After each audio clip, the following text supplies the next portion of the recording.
Up against a Trump administration deadline, will Hezbollah disarm in time? The pressure, some say unfairly, is on the Lebanese government to confiscate the group's weapons. But with hundreds of civilians killed in continued Israeli ceasefire violations, will Hezbollah refuse to end its resistance?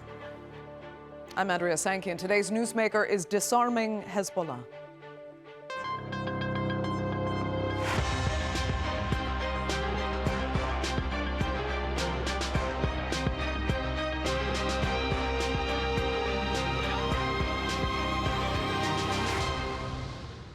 Well, Israel says it's simple. If its security cannot be ensured by the government in Beirut, Israel will ensure it itself. But that's meant attacking targets mostly in southern Lebanon, costing hundreds of civilian lives in full violation of a ceasefire agreed last year. And that, Hezbollah claims, is its reason for existence, arguing the Lebanese government can't ensure the security of its own Shia population in particular. The Iran-backed group must continue its defense against Israeli attacks and occupation. So with the deadline to disarm Hezbollah just a week away, which logic will prevail? Here's a look. For Lebanon, deadlines can literally be deadly. 3 soldiers dead in another airstrike, an Israeli violation of a US-brokered ceasefire. Israel launches missile strikes on a near-daily basis. The Lebanese government and army are walking a tightrope as the ceasefire demands the disarmament of Hezbollah by the 31st of December. US Secretary of State Marco Rubio spoke earlier this month on Israeli and Lebanese relations. We're hopeful. Look, at the end of the day, the goal everybody shares is a strong Lebanese government that controls the country, and Hezbollah is disarmed. They're no longer an armed element that can threaten Israel's security. That's the goal here. While there are few signs of full disarmament, the Lebanese army has cleared weapons and munitions stored in the area south of the Litani River, removing some of Hezbollah's artillery and weaponry, all the while operating in territory where Lebanon's Shia minority view Hezbollah as resistance that has defended its interests in the absence of the Lebanese state and traditionally protected the areas of southern Lebanon on the border with Israel. The army must traverse difficult terrain and unveil and destroy hidden weapon stashes. All the while, Israel launches airstrikes into Lebanese territory, making claims that Hezbollah is rearming, claims that Lebanon denies. It is an uphill battle for the Lebanese army to rebuild trust and confidence with the local population. Between 2 rounds of talks earlier in December, the Lebanese government was reportedly hopeful. Until now, the reactions to the first meeting have been positive, and we must take advantage of this to achieve our goal of avoiding the spectre of a second war in Lebanon. For both the president of Lebanon, Joseph Aoun, and its prime minister, Nawaf Salam, the task of disarming Hezbollah has become a figurative minefield, as well as a literal one. If Lebanon's prime minister deploys the army to disarm Hezbollah by force, it could stoke the flames of another Lebanese civil war. But the US and Israel are increasing pressure from all fronts. And if Hezbollah isn't fully neutered to Israel's satisfaction, it could spark another outright war with Israel. And when it comes to the December 31st deadline, the clock is ticking. Well, joining me now to speak further about Hezbollah disarming from Boston, public policy fellow at the American University of Beirut, Rami Khouri. From Tel Aviv, political analyst and contributor to Haaretz, Akiva Eldar. And from Birmingham, writer and former chair of the Palestine Solidarity Campaign, Kamel Hawwash. Thanks all so much for being with me. Rami, straightforward first question. Will this deadline to disarm Hezbollah be met? And I guess the consequences if it's not? No, it won't be met by the end of this year. The process is ongoing, which is significant and rather novel, that you have a committee now of people that include an Israeli and a Lebanese civilian member, as well as the UN and France and the US and others. So this is something that's going to go on for a while. It's not going to happen very quickly. But the Lebanese want it to happen through a political agreement which the Hezbollah in theory is willing to do, but it says only when there's guarantees that Israel won't keep attacking Lebanon. So it's one of these long-running issues. You attacked me first, I attacked you first. So the answer is to give both sides their legitimate rights. Okay, and this is what has not happened so far. To be clear, though, missing this particular deadline will not merit an attack in itself? Well, the attacks have been going on nonstop since the late 1960s. So the Israeli attacks. So that's nothing new. The attacks today, there was an attack that killed a few people in the south or in the Bekaa area all over Lebanon. So that's nothing new. I think the better way to frame this is not a question of disarming Hezbollah, of reaching an agreement that gives the Israelis and the Lebanese the legitimate protections and rights that they deserve as sovereign states. That's really should be the goal. Hezbollah disarming is an element, but so is Israeli relinquishing conquered Lebanese territory and constantly killing Lebanese. 300 Lebanese have been killed since the peace ceasefire agreement a year ago. But Akiva, does Israel see it that way when it comes to any negotiations between Lebanon and Israel? I'm sure that Rami remembers the quote of late Prime Minister Yitzhak Rabin in regard to the Oslo Agreement when Israel was supposed to start the final settlement negotiations. And he said, there are no sacred dates. And I think that this is a bipartisan element. For Netanyahu, dragging his feet is a fallback. And right now, the eyes are on Miami. Netanyahu will be heading this weekend to Miami, to Mar-a-Lago, to see President Trump. And I think that the last thing that Trump wants now is escalation anywhere in the Middle East. While he is not very successful, he and his emissaries are not very successful on reaching any settlement between Russia and the Ukraine. The last thing that he wants is another point of friction in the Middle East, while, as we know, in Gaza, as well as, like Rami said, in Lebanon, the ceasefire is, in the best case, a recommendation. It's not an order. It's not a full-fledged commitment. And adding to that, I think that there is an issue of sequence in the agreement from November 24 between Israel and Lebanon, that the Israeli withdrawal from the 5 outposts inside Lebanon has to happen simultaneously with the disarmament of the Hezbollah. And right now, I don't see this happening. Right. So, Kamel, the ceasefire is more of a recommendation rather than a rule. Meanwhile, the UN and other sources confirm that some 300 civilians have been killed by Israel in violation of the ceasefire. So, are we going to see a case where Lebanon will be expected to meet conditions while Israel is not? Well, it's interesting that Akiva calls this a recommendation. I thought a ceasefire agreement is an agreement, as it is in Gaza, as it should be wherever it happens. But for Israel, a ceasefire means the other side ceases fire, and it doesn't. And this is exactly what's happening both in Lebanon and in Gaza. Look, Israel always says when there's an agreement, a ceasefire, it has a secret agreement with the U.S. to do something else, which is quite really. Is it really? Quite... It's a secret, Kamel? It's not a secret anymore. What's that? I mean, it's not a secret. It's on the table. I mean, the fact that Israel has another,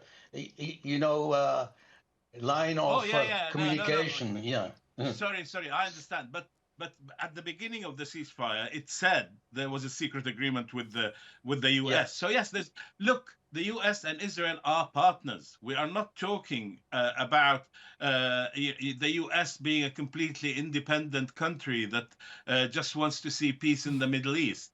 And let's be clear: Israel is expert at selling particularly to America, and it has enough influence there. That its security needs are A, B, and C, which would go far beyond many other countries. And if we want, as we see the end of 2025 come to us, I just wish the Israelis would begin to think that peace comes from agreeing with the people that you oppose, that there is a way forward, that you don't continue to kill and maim and destroy. It's doing it in all the neighboring countries, i.e. in Syria and in Lebanon and in Gaza. It's never tried really peace in the last 2 years. It has always been about deterring and about expanding. I must say, I laugh. The only time I laughed during the last 2 years about politics was when Netanyahu said Israel had to occupy more of Syria to protect the occupied Golan Heights. I mean, just think about that. When it should be saying, no, we want to work with Syria, this new government, about ending the occupation and coming to some sort of a peaceful agreement. Apart from anything else, isn't that what Trump wants? He wants peace in the Middle East. Israel is not going to deliver it for him. It would be funny if it weren't all so tragic. But Rami, let me come back to you and talk about what's on the ground now in Lebanon. Is the Lebanese army actually doing the best it can to take back Hezbollah's artillery and weapons? Is it enough to satisfy the U.S. and Israel? And is it safe, do you think, actually, for Hezbollah to disarm? Or will the population of southern Lebanon be left completely vulnerable? Well, those are all interrelated issues, and we don't have time to get into the details of all of them, but the Lebanese armed forces have never been allowed to be strong enough to defend Lebanon itself, let alone to disarm Hezbollah, which remains still a very powerful military force. The population of South Lebanon along the border most of it has already been moved out, and many of the villages are destroyed. So parts of South Lebanon look very much like Gaza, complete rubble right along the border. About 10 or 12 villages have been totally demolished.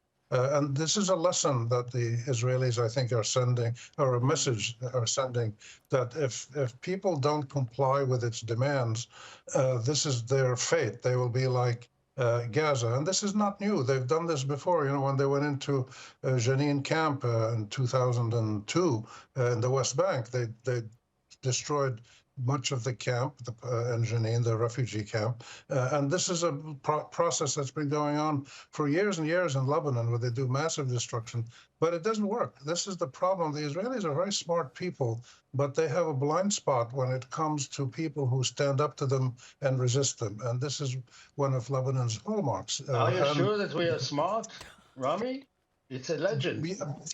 Except for that, yes. I think the Israelis tend to be smart people, but as all people are. But the blind spot in Israel is that Israel doesn't know how to deal with any person, Arab, Lebanese, Palestinian, Arab, Syrian, Iranian, Turk, any country that stands up to it, that doesn't bow down and say, yes, sir. So this is a longer term issue than just the Lebanese army and disarming Hezbollah. And the people of Lebanon are often not brought into this equation. The people of Lebanon, I've lived there about half my life, and they care very deeply about Lebanon sovereignty and about Palestinian rights and about human dignity. And they don't see any of those being assured by the current political process. So this needs a wider frame that gives the Israelis and the Lebanese the basic rights that they have and the needs that they have. And this is not being done by the current dynamic. This is a pressure tactic. Israel and the U.S. feel Lebanon is weak now, more vulnerable than ever because Hezbollah has been weakened. Iran might be weakened, they feel. So they're pushing. They're going to do the same with Syria as they've done with the Palestinians. And of course, in all of these situations, it just doesn't work not because they're Lebanese, because they're human beings, subjugated human. To solve it, though, Rami, I mean, you're almost talking about changing the national psyche completely, which that's going to be incredibly difficult to do if it can be done. But that's what's needed. That's what is needed. Yeah, Let's be clear. Unless there is a change in Israel, unless this supremacy mentality is Kamel, the change has to come from the bottom.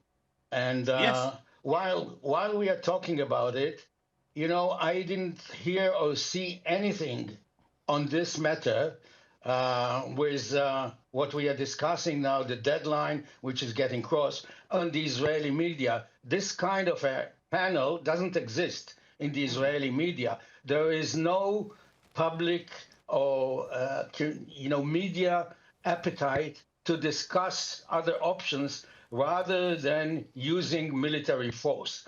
There is, on the other hand, great pressure from the communities in the north, mainly Kiryat Shmona and others, that want to start recovering from the rebels of the, 100,000 people haven't gone back to their homes yet. And Kiryat Shmona is half empty. Netanyahu is playing poker because he knows that there is no consensus in another round of escalation with Lebanon. And what he needs is time. 26 is going to be an election year. And in an election year, you don't take any chances of making peace or war. So it's, as I said before, it's like dragging his feet and gaining more time, as long as the United States and the international community are allowing him to, to have another free lunch and another one. Akiva, though, it's fascinating to see some recent polling that has come out saying that actually Netanyahu is gaining popularity, even among those who had been against, some of the action he took in Gaza, his cabinet, for example, and the presence of the far-right Israelis in the current regime. Instead, we're hearing that the popularity is actually rising, and if in the lead up to an election, he's looking like he's in an incredibly good position. Well, this is amazing that the people who believe that Netanyahu is responsible for this massacre, this greatest disaster that happened to the Jewish people since the Holocaust, those people are willing to give him another chance and another chance. He's been there forever. My granddaughter told me that, she's 23 years old, and she told me, I don't remember any other prime minister in my entire life. But according to those polls that you mentioned, Netanyahu will not be able, if things will not change, in his favor, he will not be able to form a coalition. The Likud is still on the 22 or 23 mandates, in the polls. But if the Israeli opposition will be smart and they will become real leaders, they will be able to form a coalition with the Arab parties. If this will stop being a kind of a red line that they never cross. Yeah. Okay, I'd like to go back to speaking about Lebanon, but one observation is how fascinating it is, Akiva, having come from the United States and having seen the disaster that was the Iraq War, and assuming that would count against George W. Bush and his cabinet. Many assumed he would have to lose the election because that war was such a disaster, and instead the nation rallied behind him in large part and was reelected. So it almost seems like similar conditions. Go ahead, Rami. if I can follow that up, that opens a new door, which we really have to consider, which is why is it that so many Israelis support what's going on in Gaza, support what Netanyahu's doing in Lebanon, and this militant attitude to Syria and other places? And why is it that so many major Western powers, especially the U.S., England, France, and Germany, actively support the Israeli genocide? Actively, not just saying, yeah, they send arms and money and diplomatic cover. And this raises a deeper issue about the kind of the soul, the spirit of these entities, Israel, the United States. What is it? Do they really want peace? Do they really want justice in the area? I can't answer that myself, but I think it forces us to look deeper. But it also raises another question, which is the role of the United States. You mentioned it, I think Akiva mentioned it, Miami's got focus now. The U.S. is an unpredictable character, but they have immense power. Twice already Trump forced Netanyahu to do things he didn't want to do in Gaza and Lebanon. And so we have to keep an eye out for the U.S. But the ultimate point about changing the entire ethos of Israel or any country is correct. And this happened in South Africa when South Africa changed, when Northern Ireland changed. When Nixon went to China. Countries do that. They change the whole theology that forms them when it's in their interests, but they only do that when they gain and the other side gains. And this is what's missing in Israel. We shall see. Let me go back to Lebanon, though. Kamel, if you don't mind, I do need to ask you more about, if what is supposed to happen through this agreement and disarming Hezbollah, does regional resistance, I'll put it that way, does regional resistance lose if Hezbollah is taken out of the equation? And I'm not talking just for Hamas. I'm talking about the regional resistance movement, including Iran. What happens if Hezbollah eventually, maybe not by the deadline, is disarmed? I just don't see that happening. This is the reality. Whether it's Hamas, whether it's Hezbollah, trying to disarm these groups, and let's face it. I mean, with Hamas, they don't have the same level of weapons that they had at the beginning of this current episode, if I can call it that. Hezbollah has lost and both of them have lost not just weapons but leadership, and it takes time to bring in for people to rise to the top who are Hassan Nasrallah. They don't come, every couple of days. There are people who solidify their positions, their leaders in the truest sense. So I don't. First of all, I don't see it happening quickly. The Lebanese army is not capable, even though they talk about south of the Litani River, they've made a lot of progress. But clearly, Israel doesn't think so. This is why, in a way, it is threatening.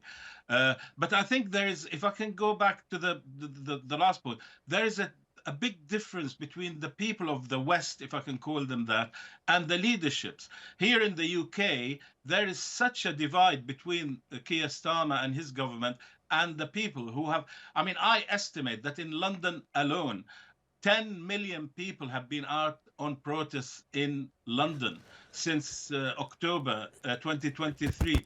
That is a huge amount of people who have also been changed, some of them completely. They will not go back to supporting Israel. And what gives me hope, if we want to talk about hope, is the number of young Jewish Americans I see on. I've started using TikTok, so this is a giveaway that come onto TikTok, and I say, I was born in a Zionist house, but I can't support Israel anymore. The change is marked. AIPAC has been weakened, even though it hasn't been defeated. It must be labeled as working for a foreign entity in America. But, Kamel, when they wake up and they see the images and the footage from Sydney, Australia, most of the pro-Zionists and Jewish, and not only Jewish people, when they see what happens around the world, when they see the demonstration, they accept the Netanyahu's interpretation that it's not about the occupation, it's not about Gaza, it's about anti-Semitism. And we need to change this from the bottom. But I need to disagree with you. They are not changing. I know what you mean. Certainly, the Jewish communities around the world are feeling fearful. And they will not say it is to do with the actions of Israel that we are being targeted, but because we are Jews. And this is why I think we should reject the IHRA definition and so on, and just say anti-Semitism is the hatred of Jews because they are Jews, nothing to do with Israel. Okay. That is real anti-Semitism. Unless in the next few years, Israel is going to find itself not only isolated, it could find itself in danger of existence because of what it has done and continues to do. We only have 1 minute left. And so on that, Rami, let me finish with you, because you have said similar to that. If Israel and the United States keep pushing to disarm Hezbollah by force, Lebanon will fracture and create more problems for Israel and the United States. Right. Lebanon is a very delicately constructed country. It was manufactured pretty much by the French and the British around 1920, and it has held together, but it's always had internal tensions that were deeply linked to regional powers and international powers. Hezbollah is a strong actor, not because it has arms, but also because it represents the will of many Lebanese, including many who are not Shiites, who support the sovereignty of Lebanon. So if there's pressure put on Lebanon to go in and actively try to disarm Hezbollah, which it can't do, it'll shatter the army, which will split up as it did during the Lebanese Civil War into Sunni, Christian, Shiite, and others. And so this is something the Lebanese will not do. They understand these dangers, and this will create the kind of problems that happened when Syria and Iraq then became lawless after the invasion. And you had people like ISIS and others, and that's the danger. And people really the Lebanese want to avoid that. Okay, Rami, that will have to be the final word for this edition of the Newsmakers. Very unfortunately, we're out of time. So I thank all three of you so much for joining us, and our viewers for being with us as well. Remember, you can follow us on social media, and do be sure to subscribe to our YouTube channel. I'm Andrea Sankey. We'll see you next time.